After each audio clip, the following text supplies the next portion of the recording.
Ce qui me semble vraiment incontournable, c'est cette approche transversale parce qu'il faut faire le lien entre l'environnement, l'énergie, la mobilité, l'urbanisme.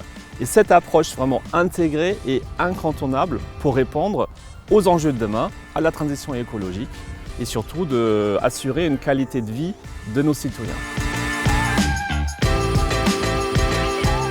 Par contre, si on veut travailler là-dessus, il y a un aspect pour moi qui manque, c'est vraiment l'approche paysagère. Parce que nous, dans le Grand Est, on a une diversité de paysages qui est très très riche. Et c'est un capital important, à la fois pour l'attractivité de notre territoire, le territoire du Grand Est, mais aussi pour le cadre de vie des habitants.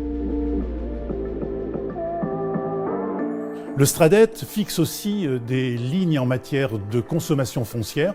On y souscrit, tout au moins faut-il s'assurer que l'on ne privilégie pas les métropoles au détriment des territoires périphériques ou ruraux.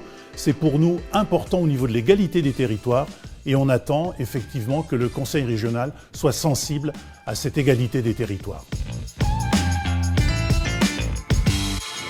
Oui, le SRADET fixe des objectifs très ambitieux visant à construire un modèle énergétique durable. Cela peut être vécu comme une contrainte, mais nous n'avons plus le choix.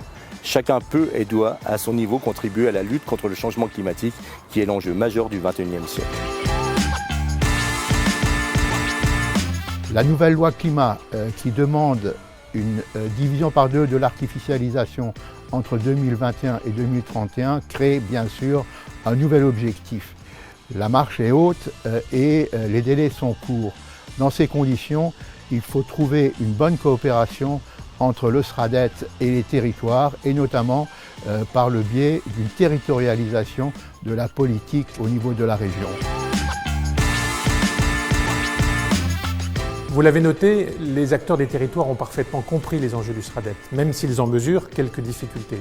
Notre rôle est maintenant d'améliorer ce SRADET, de construire avec eux l'évolution de ce SRADET, avec les territoires également et avec leurs habitants, parce qu'il est question derrière d'un mode de vie et d'un mode de développement qui sera à l'avenir compatible avec les exigences de la nature, de la préservation de la biodiversité et du bien vivre dans le Grand Est. C'est un objectif qui est au cœur de nos priorités et c'est la raison pour laquelle nous souhaitons, avec les habitants du Grand Est, construire un avenir durable.